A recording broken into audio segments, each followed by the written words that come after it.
Hello, everyone. Welcome to Barça News. It is November 17th, 2025. And ladies and gentlemen, it's official. We are returning to the Spotify Camp Nou. Let's go. I'm going to tell you all the details about Barcelona's return to the Camp Nou. Also, we have news in regards to the left back because Barcelona are currently considering signing the left back to compete with Balde. And finally, Pep Guardiola has closed the doors to the presidency of FC Barcelona. We have a lot to discuss, so let's begin.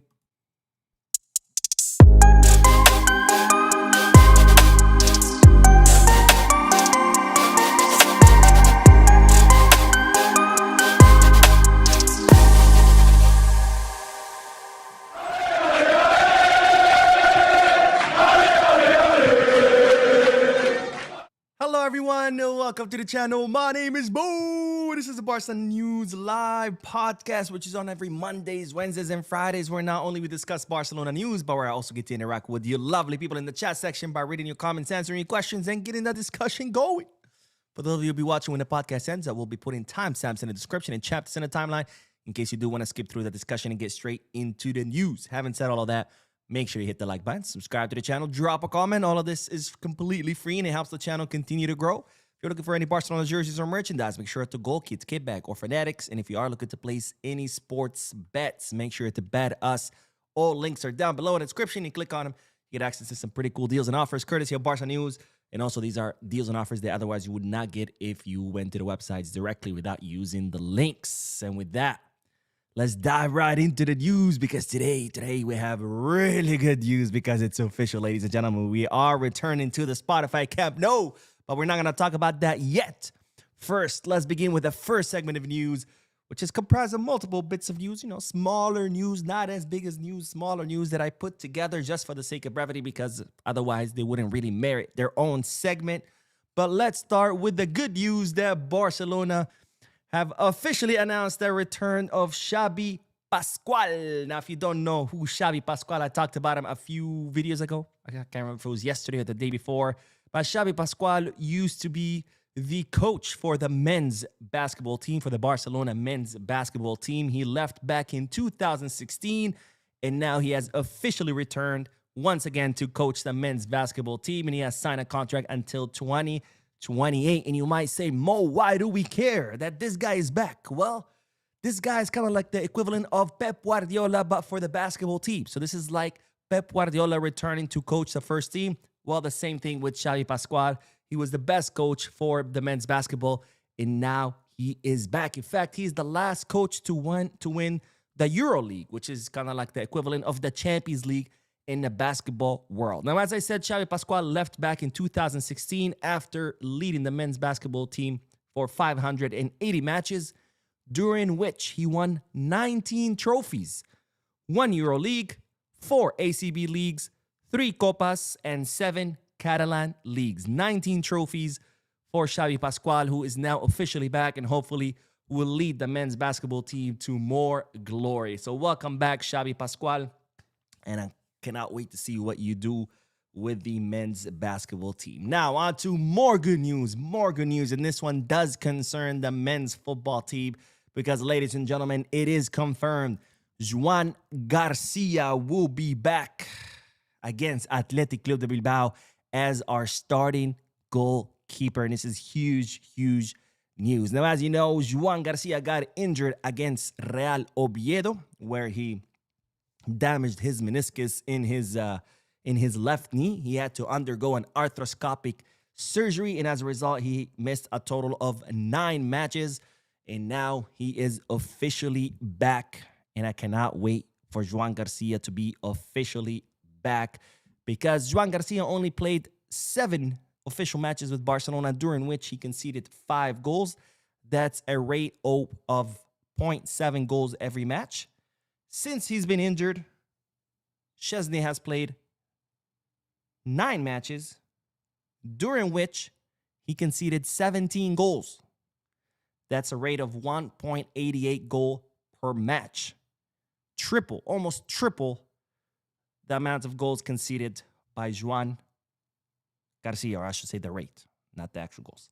So Joan Garcia's return will definitely be one for the books because we need him. We need him back in goal because as we saw, Chesney, well, in his mind, he's retired. He's at the beach sipping margaritas with his wife, watching his kids being build sandcastles. And as by his own admission and by admission of his brother, he prefers to be on the bench rather than starting. And of course, that's not the kind of mindset that you want for your goalkeeper, which is a position that requires a very, very strong and competitive mindset. So great news as far as returns for Xavi, Pascual, now Joan Garcia. And now let's move on to the last bit of news. This doesn't necessarily concern Barcelona, but it was directed at Barcelona, so I had to mention it. And it has to do with Dean Huijsen. And you might say, Mo, why are we talking about a Real Madrid player? Well, Dean Huijsen has been released from the Spanish national team. And this is the message that the Royal Spanish Football Federation published when they announced this. And I want you to pay attention to the second paragraph. But this is the official announcement from the Royal Spanish Football Federation releasing Dean Huijsen. It says, Dean Huijsen has been withdrawn from the squad for Spain's final 2026 World Cup qualifier against Turkey due to muscle discomfort that also prevented him from playing against Georgia, a situation his club has been kept informed of. Very interesting, by the way, how they release Madrid players. Barcelona players. Well, you better play with injury, otherwise you're just a horrible Spaniard, right? You're not patriotic. But anyways, pay attention to the second paragraph because it says, as is customary and prioritizing the player's health well-being, the Royal Spanish Football Federation has decided to release him from the squad. So the Royal Spanish Football Federation kind of here sending a little dig to Barcelona, like say, look, as we always do, because we care so much about our players' health, we have released Dean Huijsen. Well, here's my question. Why didn't you release Lamine Yamal during the first FIFA international break when he arrived with discomfort and Barcelona's doctors let you know that he was having, a little discomfort and could lead to injury? You didn't release him then. Why not? You forced him to play and he got injured. Okay. Why didn't you release him then? Nope. You shot him up with painkillers and made him play again. And his injury got even worse. And that's not the only case. Dani Olmo, second FIFA international break. He too arrived with fatigue, with doctor's notes. And what'd you do? You played him a match. And what happened? He got injured. Dean Huijsen, second FIFA international break. He also arrived with fatigue, also with a doctor's note. And he got released immediately. And now, once again, Dean Huijsen has fatigue, gets released immediately. Dani Olmo is forced to play. Lamine Yamal is forced to play. Shot up with painkillers, forced to play again.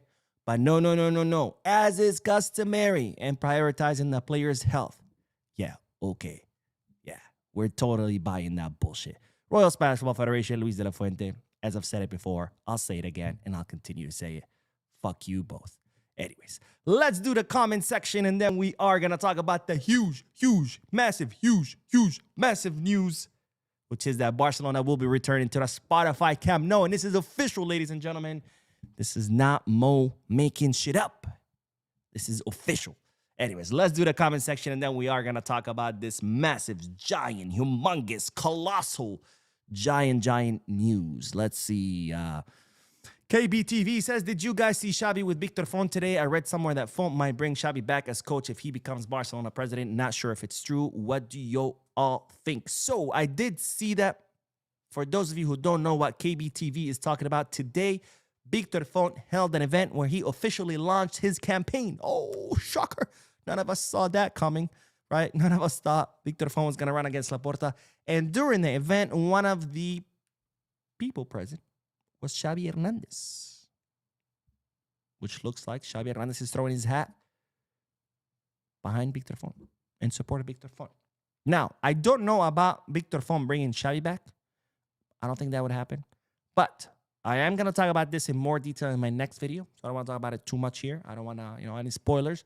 But just to clarify something, it was Victor Font's idea to bring Xavi as a coach back when he was a candidate. When Victor Font ran against Joan Laporta in the 2021, was it 2021? Yeah, 2021 election. Okay. I'm having my years all mixed up. It was Victor Font who ran on the platform that if he is elected, he would bring Xavi Hernandez as a coach. Joan Laporta wanted a German coach. He wanted a coach from the German school of thought. Flick, Nagelsmann, Klopp, and maybe, what's that guy? I'm blanking on his name. The bald guy, coached Chelsea. What's his name? He was always angry. Anyways, they'll come back to me. So that's who he wanted. Now, Laporta wins, and kind of the seed was planted that Xavi could be coach. So people now wanted it, right? Socios wanted it, the fans wanted it, everybody wanted Xavi as a coach because Victor Font planted that seed. We were all like, yeah, fuck yeah.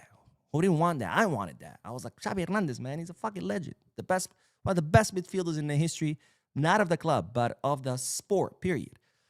And it's like, what else, what a more beautiful story to see the club's prodigal son, someone who came up through La Masia, who played his entire career at Barcelona to return as a coach and be successful. I mean, we all wanted to see that, right? Laporta was like, no, I want a German coach. And then finally, when he saw that everybody was like, we want Xavi, he was like, all right, we'll bring Xavi. But he wanted Xavi to be a Barça Athletic coach first, or Barça B, what was called back then. But Xavi was like, no, either you give me the first team or I'm not coming back. Xavi actually even wanted full control, not just of the first team, but even of the Barça Athletic. Full control to call up players and decide who plays and who doesn't and blah, blah, blah, and who goes back down and who comes back up. And Laporta was like, at first he was against it, but then eventually he caved and he ended up bringing Xavi, which I think was a mistake.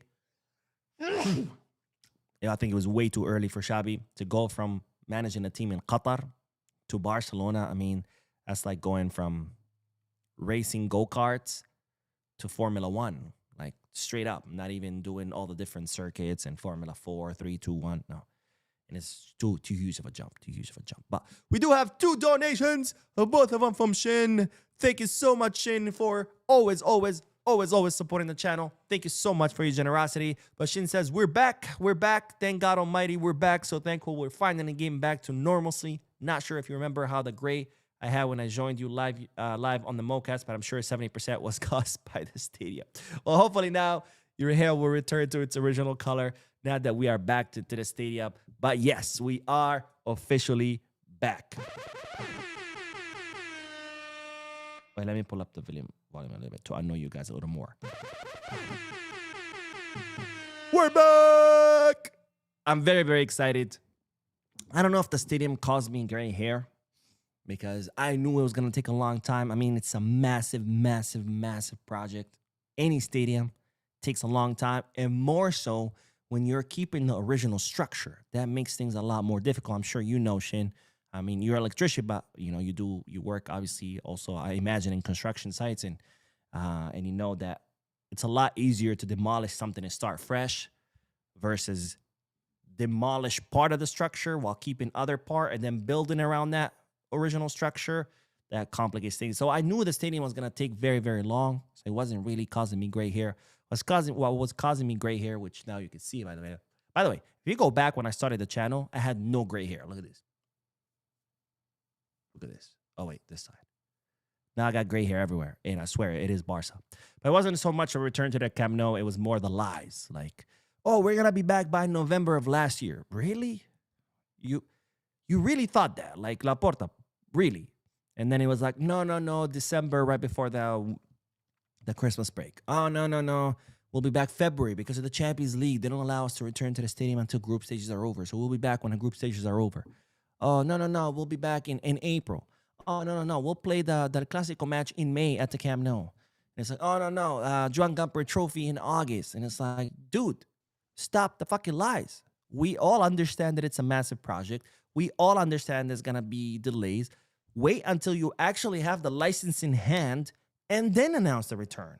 Don't fucking give us all this bullshit dates. And then he admits to, oh, well, I thought doing that would put pressure on a construction company. Yeah, because that's how construction companies work, right? It's like, oh, shit, I got 3 months left to complete this stage of the project. Oh, wait, but he just announced that we're going to be back next week. Oh, so now it's not going to take me three months to complete this stage of the construction. It's going to take me 1 week because the president of Barcelona announced it on Twitter.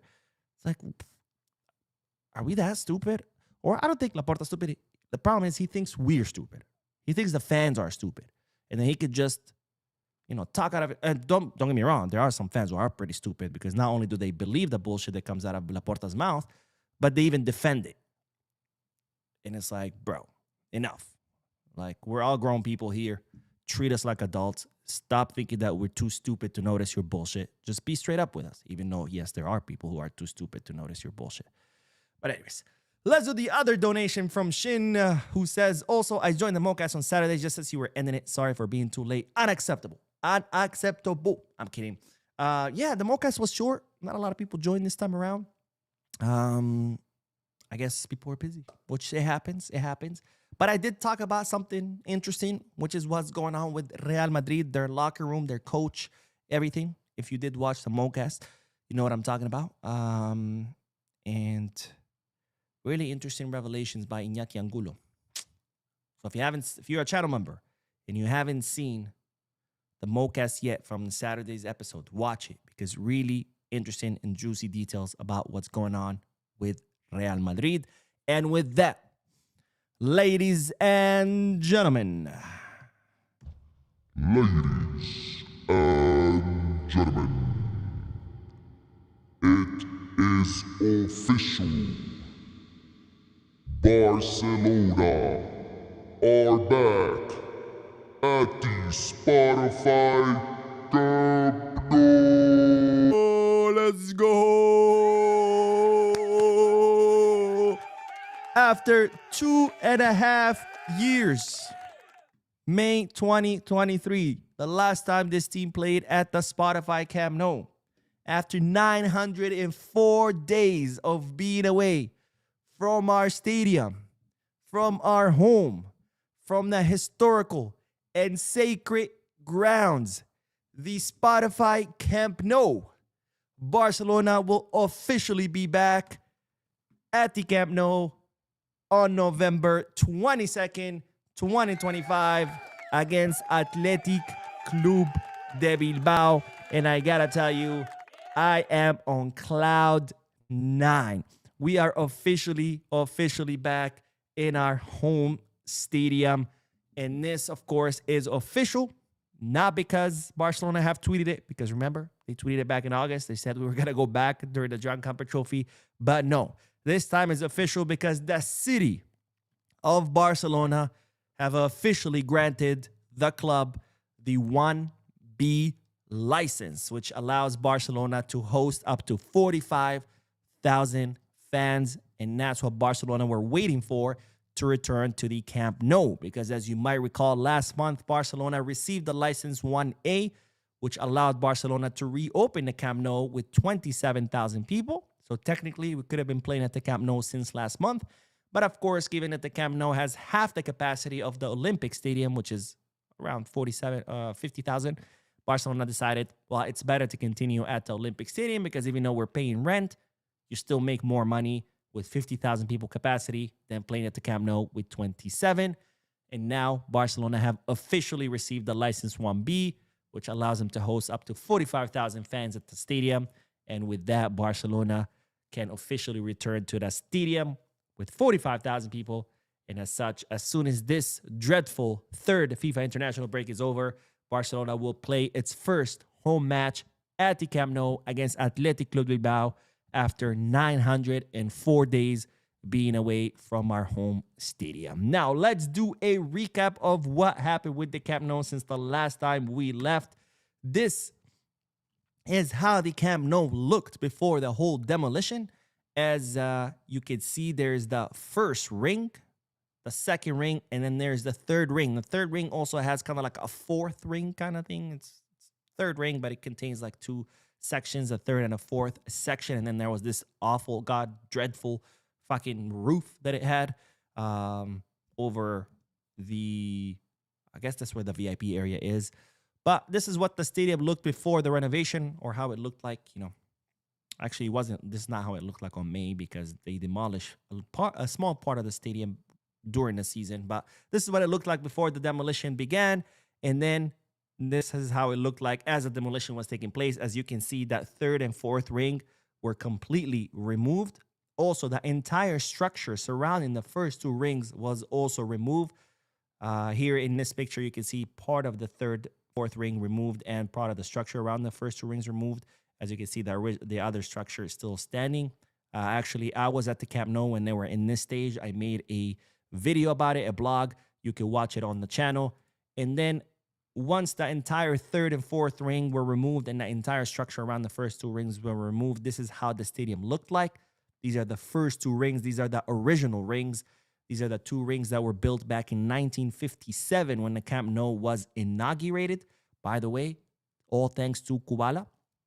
When Barcelona signed Kubala, Barcelona were playing at Les Corts, their first stadium, or actually it was their second stadium, but it was the stadium before the Camp Nou. And there was so much demand to see Kubala because at the time, you know, that was kind of like the Lionel Messi of their era. There was so much demand to see Kubala that Barcelona was like, we cannot fit all these people who want to see Kubala at Les Corts, and they built the Camp Nou. So these are the first two original rings that were built, that were inaugurated in 1957. These two rings were completely refurbished, of course. And then the third ring, the new third ring, started to be built. Now, this is the structure surrounding the first two rings, the new structure surrounding the two rings. Of course, they also had to place a foundation for them so it can carry all that weight. And once the whole structure around the first two rings was completed, then they started building the third ring, which you can see in this picture. You can see the metal starting to go up, the frame starting to go up for the third ring. And now, as you can see, and this is the latest picture, as you can see, the stands are, or actually this is the base for the stands, the cement is starting to be placed on that third ring. Now, that two spaces that you might see between the second ring that already has the seats and the third ring where they're starting to install the cement, that spaces are going to be the VIP suites. There's going to be 2 floors of VIP suites. So one floor that goes all around the stadium, a second floor that goes around the stadium, and then the third ring, which will have more seats. And when this stadium is completed, it's going to look like this. So now you understand that structure that's around the stadium. That structure is kind of like balconies, so you'll be able to walk around the stadium and you'll have a good view of the city. And then, of course, eventually the roof will be installed, but they're estimating that the roof is not going to be done until the end of 2027. But our stadium is coming along, and I got to say, I'm very, very, very excited. It's going to be one of the best stadiums, if not the best stadium in all of Europe, with 105,000 capacity. Now, as I was talking about the license, again, just to recap, this is the license that Barcelona received last month, which is the 1A license that allows Barcelona to host 27,000 people in the western stands and the part of the south goal.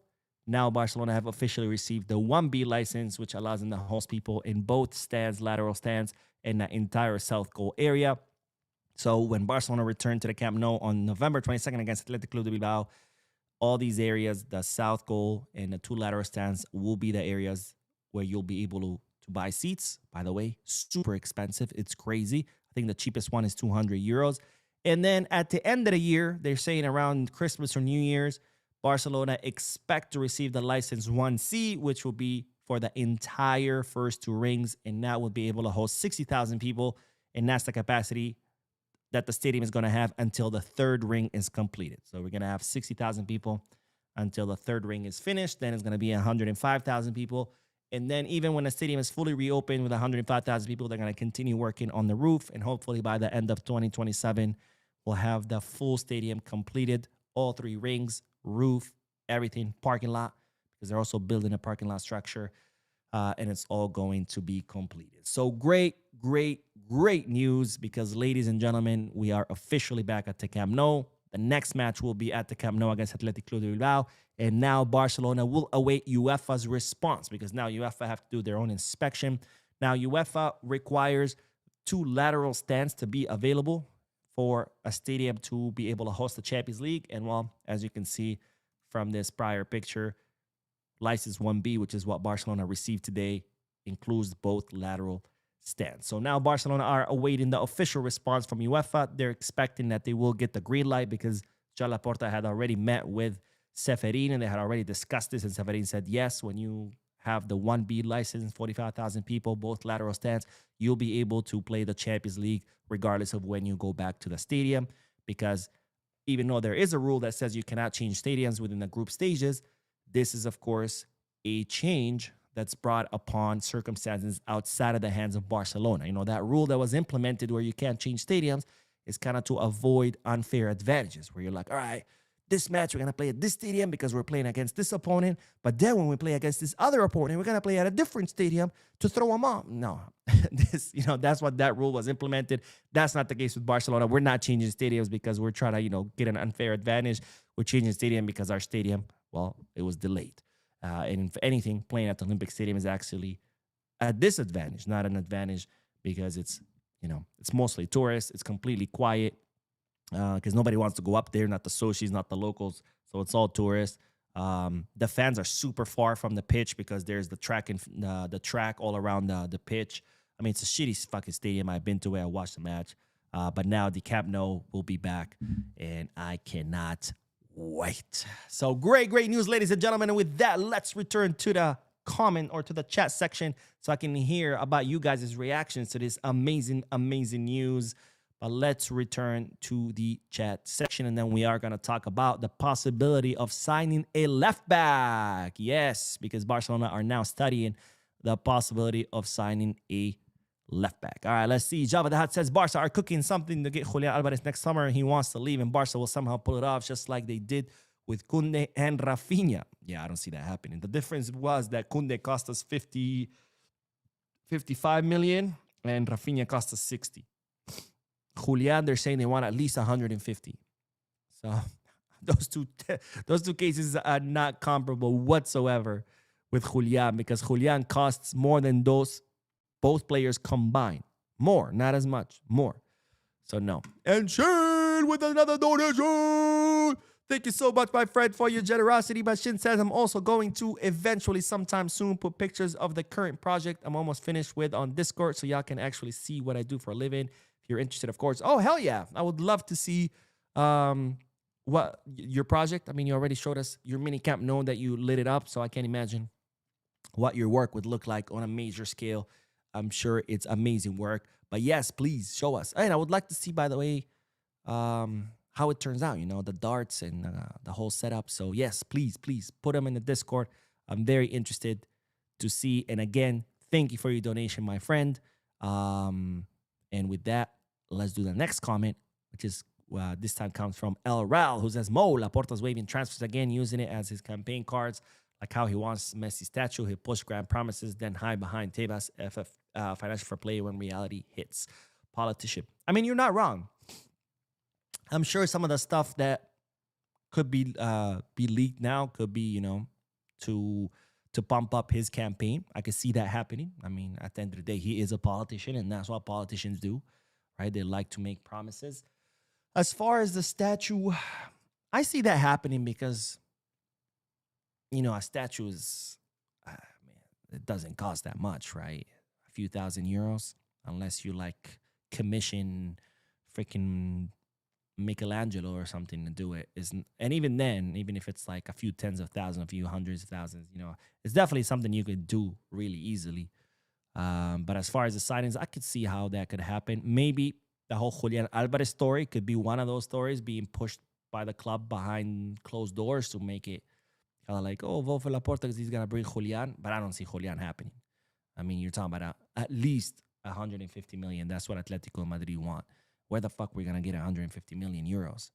But anyways. Carlos says, hey, Mo, you mentioned a couple of days ago something about the Catalan national team. How is that possible? How hard does that work? It was possible the Catalan team would destroy Spain. Because FIFA recognizes...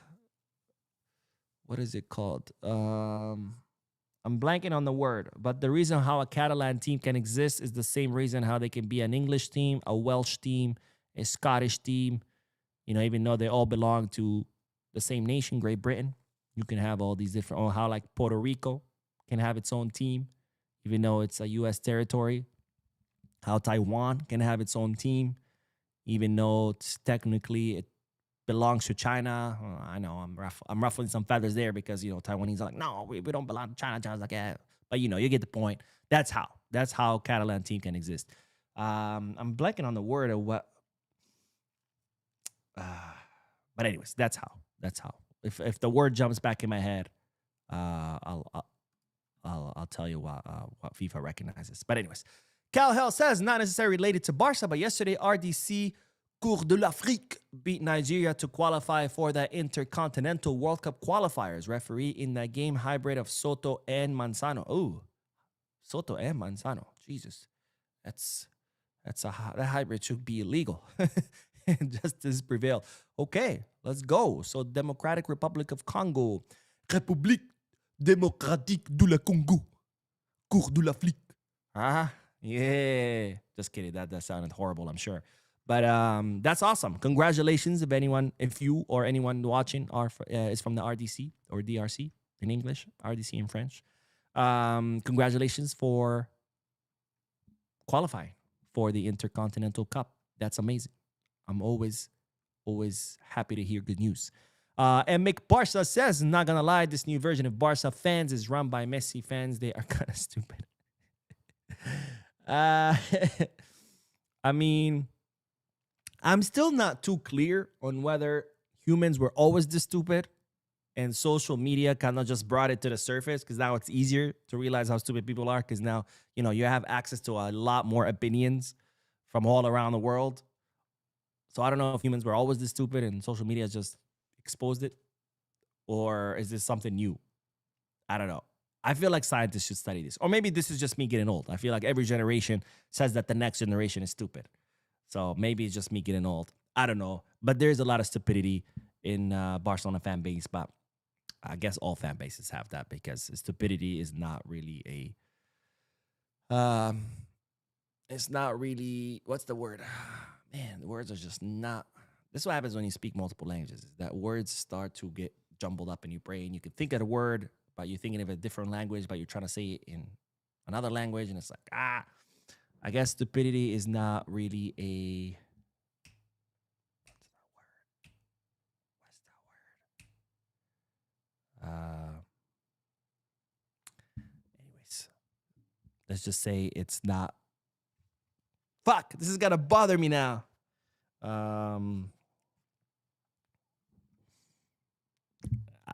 Whatever.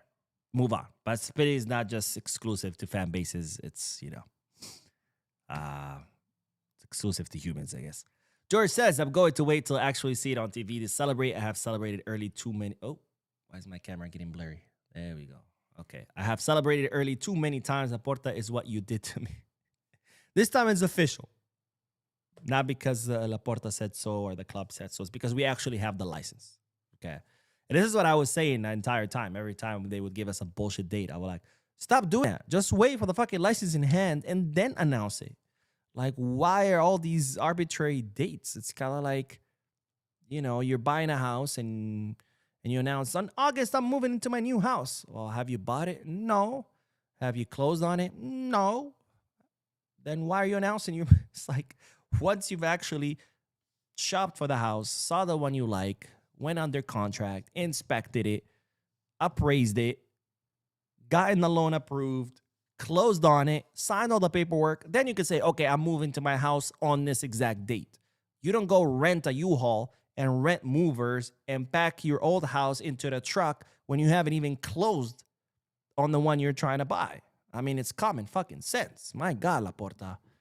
But again, this is just, there's a reason why he does it. Again, he's not stupid. He thinks we are stupid. That's the problem. And the reason why he was constantly giving us these dates is just, it's kind of like, the carrot on the end of the stick. Like, we're the donkeys, and he's like, come here, we're going to open in August. And you're like, nope, October, nope, like chasing him down. That's what it is, He's not stupid. He thinks we are. But anyways. And share with another donation. Thank you so much, my friend. Bashin says, last one, but Germany thrashed Slovakia 6-0 today, so that makes me happy. Also, the cut shot you showed off the third and fourth level is very similar to how many Lego Camp Nou you saw went together. Kind of funny, huh? Lego legit. Yeah, absolutely. By the way, let's check the score. I saw that Germany won. Obviously, it's freaking Slovakia. I didn't know they had a football team. No offense if there's any Slovakians watching. But okay, let's see. So Nick Waltmate scored a goal. Nabri, another one. Sane has 2. Riddle Baku has one, and then Asan. Oh, did I go? 79 in the 79th minute scored one. So those are the 6 goals scored by Germany. So I think they're through, right? They're officially through. Let's see. They have 23 shots to 4, 14 shots on target, 70% possession. Jesus. What's his name? The guy that Barcelona is tracking. Did he play? El Mala? Saeed? What's his name? Yeah, Saeed. Let me see. I didn't see that Saeed played. Did he play? Nabri Verts, Sane, Goretzka. No, I don't even see him in the lineup. Novel. Interesting. 6-0. That's definitely a good day for you, my friend. Definitely a good day. Stop doing that. Stupid camera. There we go. All right. Now let's move back to the news. Thank you, Shin, again for your donation. But let's get back to the news because we have some interesting news, and that is that Barcelona are now considering a signing of a left back. Now, why is that? It's because right now Barcelona are not too impressed with Balde's performance. Now, let's break that down. It doesn't mean, Barca hate Balde. Balde's trash. They're going to put him on the market. They're going to sell him. No. Barcelona understand that, yes, Balde is a very talented player, that he has lots of potential, and that last season he performed at a very high level. What they're worried about is that this season he's performing at a much lower level or below how he performed last season. And they believe that this could be because Balde is lacking competition.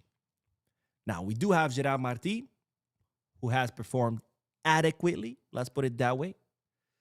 And Flick, counts on him. But nonetheless, despite his adequate performances, it's not enough to compete with Balde on the long term, right? Like, you can continue to depend on Gerard Martín, but he's never, ever going to bench Balde. Not unless, of course, Balde is injured or needs rest or is suspended. So knowing that, okay, yeah, Gerard Martín can do the job but cannot compete with Balde, Barcelona are now considering the possibility of signing a left back. Now, this is not for sure. This is all going to depend on Barcelona's finances and financial fair play come the summer because, of course, Barcelona have other higher priorities. For example, a center forward and a center back because Inigo left and Andreas Christensen is going to be leaving too. So those two are kind of the top priorities.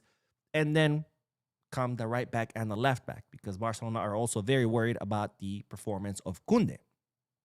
Now, in an ideal situation, a club that's not dealing with so much financial problems, financial fair play problems, we would sign all four, right? You sign a center forward, you sign a center back, a right back, a left back, and even the left winger. No problem. But because we're not in that position, well, we have to choose, right?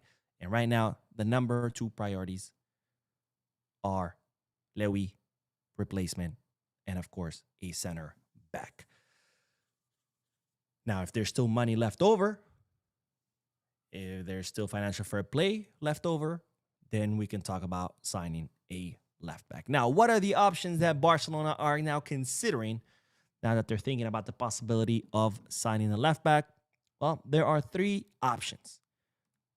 The number 1 option is someone we talked about a lot during the summer, Dumfries. His contract expires in 2028, 29 years old, and is someone that showed interest in coming to Barcelona and is someone that can compete with Balde and, could even bench him, right? The second option, Grimaldo. Grimaldo is another option that Barcelona are considering. Former Barcelona player. And if I'm not mistaken, his contract is set to expire this summer. No, 2027.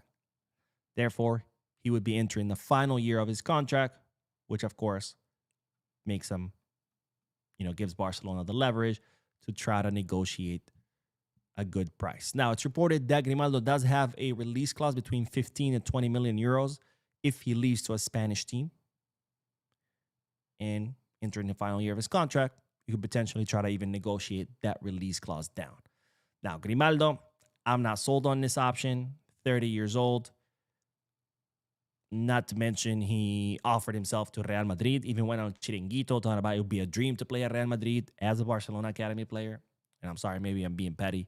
If you're an Academy player and you're going around whoring yourself, offering yourself to Madrid, to Atletico, or to Barca, to whoever wants to sign you, we have no need for you. And then there's this third option. And this one's going to sit down for this one. This is a Deco option. But the third option is, God help us, Joao Cancelo. 33 years old, currently playing in Saudi. Has a incredibly high salary that no European club can afford. And you might say, well, how can Barcelona afford him? They could, because Joao Cancelo has been consistently offering himself to Barca ever since he left. So in other words, if Barcelona sign him, he would agree to a lower salary because he just wants to come back at any cost.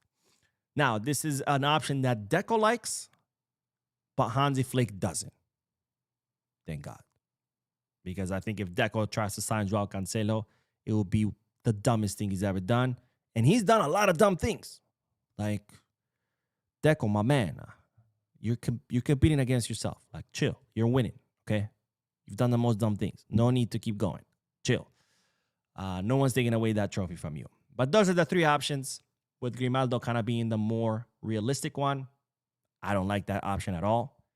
Forget it. And Cancelo either. Dumfries, maybe. He is good, but 30 years old also, or 29, will be 30 soon. I don't know how much. I mean, yeah, he could compete with Balde, but for how long? 2, 3 seasons?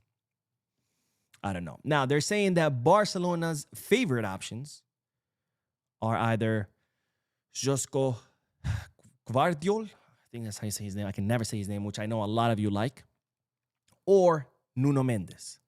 But of course, those two options are not realistic. Anyways, so those are the options. Again, Barcelona considering the signing of a left back, but only if they still have enough money and enough financial fair play once they've done signing their priorities, which is a replacement for Lewy, because he'll be gone in the summer, and a replacement for a center back because Inigo's gone, and of course Christensen will be gone too. So that's 2 less defenders, and we'll see what happens with the left wing, by the way, because we have another problem there too. All right, let's get back to the comment section, and let's talk about the comments. That's what's called the comment section. And then we are going to talk about Pep Guardiola. All right, let me see. Where did we leave off? Ba-da-ba-da-bum-bum. Bidi-bidi-bum-bum. Buda-buda-boom-boom. Let's see. Kum Long says, haters say that Barca fixed matches and got referees and the VAR in our pockets. It's funny because Barca is so broke that we can't even do that. yeah, you're lying. And even with the, with the Negreira, they're like, oh, Negreira. Barcelona paid him 7 million euros. And I'm like, yeah, over 18 years. 7 million over 18 years. Let's do the math. So you can see how stupid these people are. 7 million. Let me see. 7 million. How many zeros is that? One more. All right, there we go. Why does this calculator not have commas? 7 million euros divided by 18 years is 388,000 per year. Let's say 4. Let's round it up. That's 400,000 euros per year. You truly think you can buy a league with 400,000 euros? Because if you truly want to win a league, you cannot just bribe one ref, right? Because there are 38 matches, and you might see that ref once, maybe twice. And if you bribe one ref, let's say he helps you win 1 or 2 matches, that's nothing, right? In order to guarantee a win by bribing refs, you want to bribe at least half of them. There are 20 refs in first division. You want to at least bribe half, 10. And even then, you probably need to bribe at least 3/4 of them. But let's say you bribe 10 of them. These refs make 350,000 euros a year being refs. Yes, 350,000 euros. Can you believe that? Anyways, and they're so fucking mediocre. So 10 refs at 350,000 euros a year, that's 3.5 million euros in salaries. And you're telling me with 400,000, you're going to bribe all those 10 that make collectively 3.5 million euros? Because in order to bribe a ref, you can't match his salary. You have to pay him higher. Because remember, he's risking that salary. 350,000 euros a year in Spain is a lot of money. It's a lot of money here. Spain even more, where the cost of living is even lower. You can't just match his salary. You're going to have to double it or triple it. You're going to have to make it, you got to incentivize him for him to risk that salary. Because if you get caught, you're going to go to jail. You're going to lose your salary. You're never going to ref, not even a peewee match. So you're telling me that 10 refs making a collectively 3.5 million euros were bribed with 400,000 euros? Does that add up? Because 400,000 euros divided by 10 refs, that's 40,000 each ref. You telling me refs were willing to risk a salary of 350,000 for 40,000 day payout? That makes no sense. That math ain't mathing. But it's not about logic. It's not even about evidence, right? Because there is no evidence that any bribery happened. It's just about Madridistas who for so many years got slaughtered at the hands of Barca, just having an excuse to just scream, Negrita. I mean, they're still screaming Negrita. Every time Real Madrid loses or drop points, they say Negrita's league. Negrita retired in 2018. That was like 8 years ago, and they're still bringing him up. And that's because, well, unfortunately, unlike a lot of people, not just Madridistas, but even in the Barcelona circles, they were never taught how to lose. They were never taught how to lose. They were never taught how to deal with defeat. So instead, they're always looking for that excuse. Messi did not win the World Cup. It was rigged, right? Because I'm a Penaldo fan, and I can't handle that my guy didn't win the World Cup. Therefore, it's rigged. But if Penaldo won the World Cup, oh, it's completely legit, right? Messi didn't win 8 Ballon d'Ors. It's also rigged because I'm a Penaldo fan and, you know, I can't handle the fact that Messi has more Ballon d'Ors than my guy. So instead, I say it's rigged. But when Penaldo won it, it was completely fair. And unfortunately, that's what we have this day. I don't know if it was always like that or something new, but unfortunately, we have a population that was never taught how to deal with defeat, was never taught how to deal with the ups and downs of life. So instead, they cry about it and they make up excuses rather than just deal with reality. Anyways, let's see. Valeriano says, what if Victor Font have won election last time? Do you think he could have bought Barca back from financial mess? Although Laporta didn't do everything right. I don't know. You know, that's not something I can speculate on. I mean, that's a big, big assumption. I'll tell you this. Has Laporta done good things financially? Yes. He's reduced the spending of the club. He's reduced the wage bill. And one thing where you cannot question him is the sponsorships. I mean, this guy has been a sponsorship machine. He has signed so many new sponsors, which in turn have brought in a lot of revenue. But what he has done is also a lot of times blown out of proportions and a lot of time hyped. Because yes, Laporta has improved things, but things are not good. We still have the largest debt out of any football club. We're still in dire financial situation. So have things improved? Yes. Have they improved enough for us to be out of danger? No. Has Laporta lived up to all the promises he said? No. Has he done good things? Yes. But is it as good as people make it out to be? No. Because here's the thing.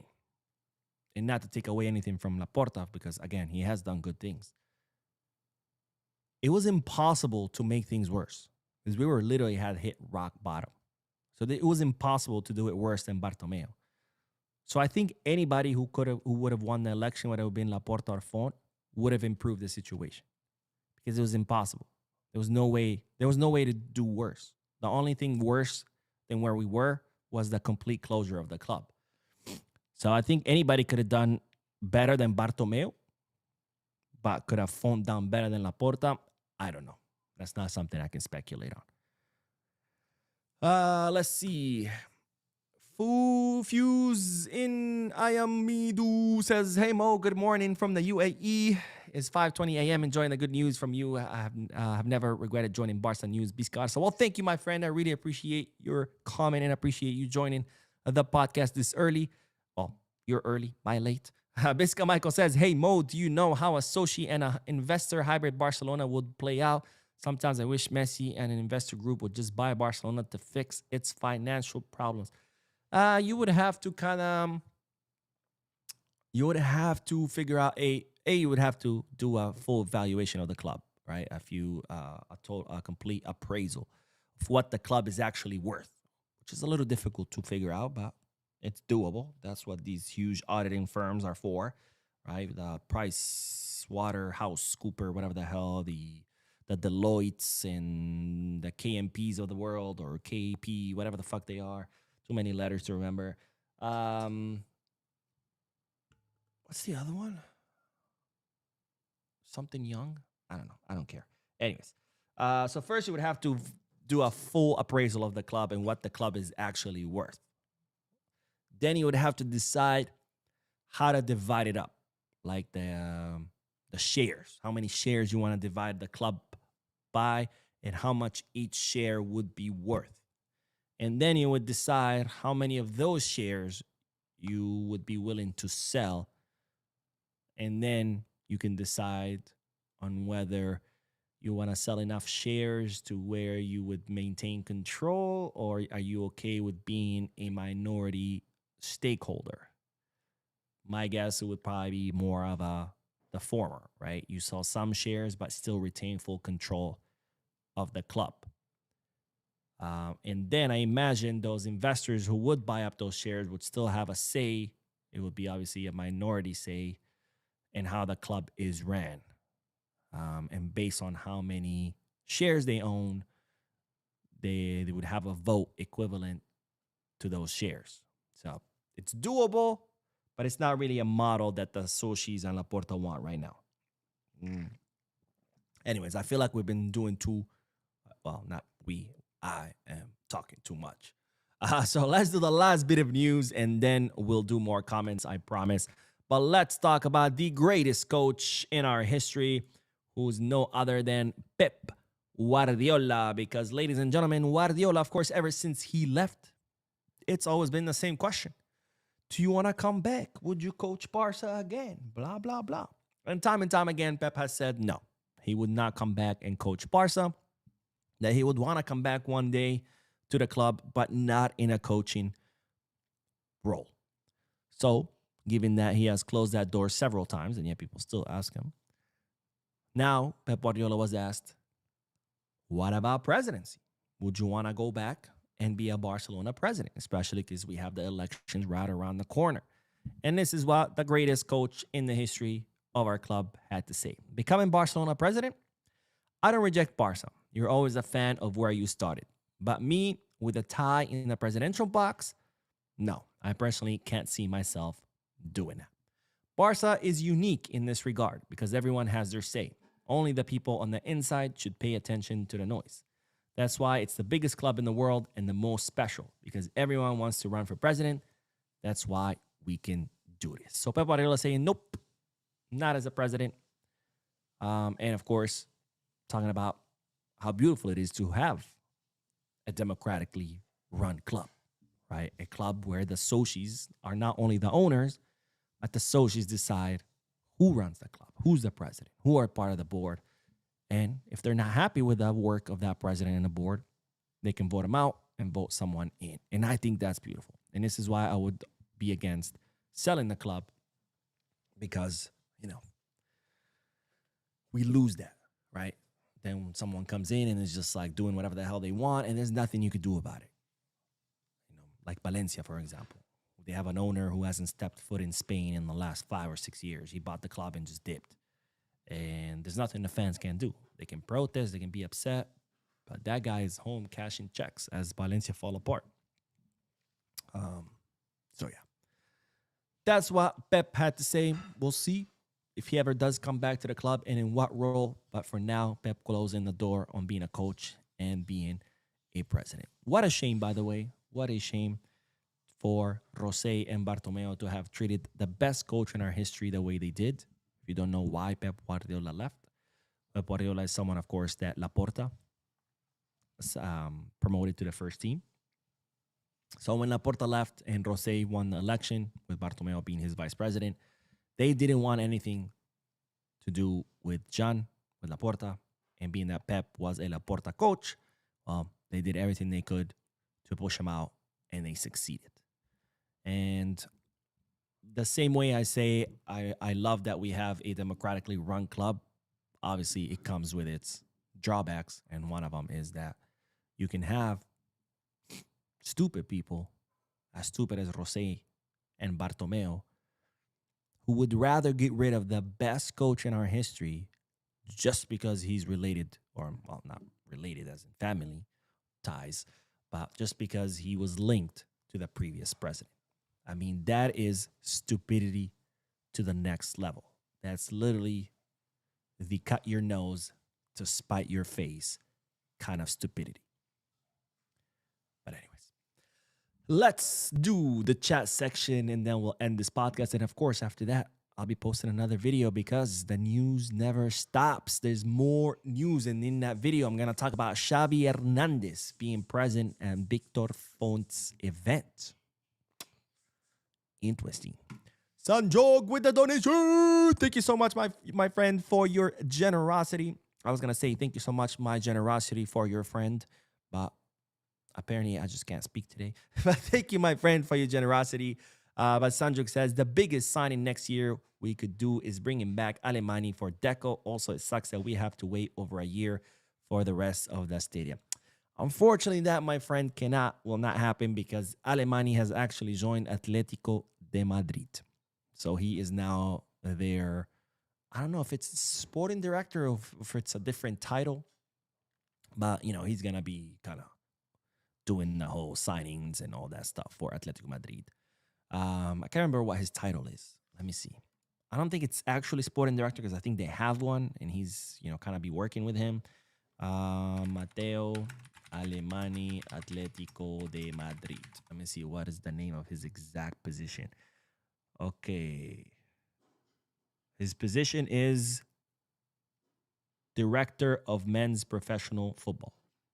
That is his official title at Atletico de Madrid. So unfortunately, it's just not happening. Not happening. But thank you, my friend, for your donation. And as far as the stadium, yeah, it does suck that we have to wait another year for the whole thing to be completed. But hey, at least we're back. And I'm happy we're back because, believe it or not, even though it's only going to have 45,000 people capacity as opposed to the 50,000 at the Olympic Stadium, we're still going to be making more money at the Camp Nou because, A, you don't have to pay rent anymore, right, because the stadium is ours. And B, there's going to be a lot more demand for the tickets because, you know, there's a lot more people who want to see a match at the Camp Nou versus see a match at the Olympic Stadium. More so because it's a new stadium, right? There's going to be a lot of people who just want to go just to see how the stadium is. So even though right now the Camp Nou has 5,000 less capacity than the Olympic Stadium, we're still going to be making more money. And once it goes up to 60,000, it's even more and more money. And then forget about once we reach 105, it's just going to be, we're going to be drowning in money. Wow. You know what I mean? And that's just ticketing. Let's not forget the Camp Nou store is their highest sales is usually during matches, right? Because all those people who go to the match end up stopping by the store and buy stuff, as opposed to going to Montjuic. There is no Camp Nou store there. So now you expect also that the sales of merchandise to go up because maybe some people will go out of their way to go to the Olympic Stadium and watch a match, but not necessarily go out their way to go to the store. but now you have the store and the stadium in the same place. So now you're more likely that not only you're going to watch a match, but you're also going to buy merchandise. Maybe you buy merchandise and you're like, hey, there's a match today. What if I hop in? Also, the museum. That's going to be more ticket sales because, again, people are going to be at the stadium watching a match and they might come out and say, oh, let me stop by the museum. Really cool museum, by the way. I also made a video, a vlog about it, so check it out on the channel. But yeah, it sucks that we have to wait, but it's great news that we're going to be back, both financially and, of course, symbolically. I mean, to be back at our home stadium is going to be absolutely amazing, as I'm hearing my alarm go off in the background. Anyways, let's do a couple more comments and then, well, actually, let me see if I can stop my alarm from here. No, I can't. And of course, my phone is charging. All right, let's do a couple more comments and then we'll end this. Costa says, Mo, Taiwan is a sovereign nation. I didn't say it wasn't, but you know the whole fight between Taiwan and China. They belong to us. No, they don't. You get it. Base Drift says, hey, Mo, how's it going? How do you think Flick is going to sort out our midfield with Pedri out, Frankie out? Would Bernal start? Is Casado fit? So Pedri could be back against Athletic Club Bilbao, but I can't imagine he would start if he is back. Obviously, Frankie is suspended. So Casado, they're saying he should be fine. So I would start Casado. And I don't know if I would risk Bernal. So maybe Casado next to Olmo, I know, and Fermin is our attacking mid, and maybe bring in Bernal in the second half. Or if Pedri is fit, you can bring in Pedri in the second half next to Casado and Fermin in the front. That's how I would go by. And of course, there's always Dro too, so you can always put Fermin next to Casado and Dro in attacking mid. But it is Athletic Club Bilbao, so I wouldn't risk starting Dro. I would do Casado, Olmo, and Fermin up front. But anyways, that is all, ladies and gentlemen. Thank you so much for tuning in. Thank you for your likes, your comments, your subscriptions, your generous donations. If you haven't hit the like button yet, make sure you do it. It really helps the channel. It prompts the algorithm to recommend the channel to people who've never seen it. If you haven't dropped a comment yet, make sure you do. I'm curious to hear you guys' thoughts and opinions. And if you haven't subscribed yet, what the hell are you waiting for? Hit that subscribe button. I will see you guys in the next video because, like I said, I'm going to be posting another video. And for now, Visca Barça.